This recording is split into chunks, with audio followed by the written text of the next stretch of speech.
I think we all have a common human feeling for the planet. And I think the International Conservation Caucus and the Oceans Caucus have been able to bring Republicans and Democrats together around that feeling of care for our common home in ways that fend off the partisan and divisive impulses so often contaminate this town.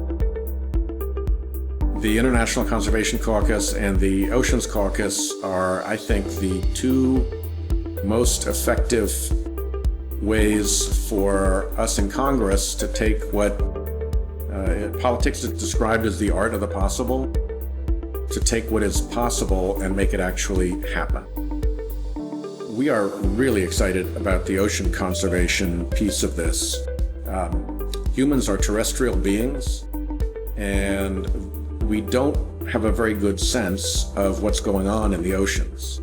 So the extent of the plastic waste that is all over the oceans is something that an ordinary person wouldn't know about. The acidification changes that we're seeing, the death of coral reefs.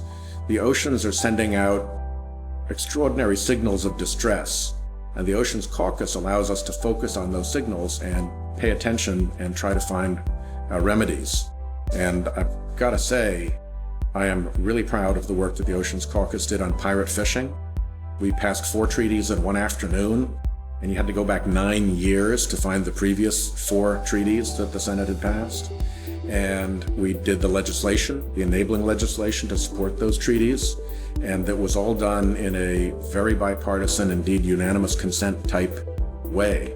So we have successes under our belt already, and the hearing that we held on marine debris was very bipartisan, very promising, and we are at work trying to develop a legislative strategy. The issues that my founding co-chair, Senator Murkowski, and I, along with the other co-chairs, have developed were first pirate fishing, and I think on that one we can say job well done. Second, marine debris, and we've begun with those very bipartisan hearings and with very good committee work. And the third is how to better do ocean data monitoring, and we're working on that as well. So those are 3 issues we've already agreed to work on, where there's considerable progress already been made and the promise of more progress ahead. These conservation issues are powerful ways for America to enhance its role and its reputation in the world. A lot of this stuff gets a little complicated when you're dealing with ecosystem and multi-species complexities, and to expect a artisanal fisherman off the coast of Ghana to figure that out for himself is asking a lot. But that fisherman knows that something is wrong. And if they also know that the United States has come and through these conservation strategies has made their life better, that's a lasting value for our country. The role of the private sector in the success of the International Conservation Caucus and the Ocean Caucus, I think, has been considerable. It has provided reassurance to a number of our participants that they're not going off on some wild, government jaunt. But it also brings a lot of discipline from the very affected corporations, and in some cases, some real passion. The bumblebee tuna folks don't do well if the tuna is extirpated from the ocean, and companies like Mars are deeply, deeply interested in protecting their supply chains for various products. So they come to this with a very positive motivation. It's not us versus them.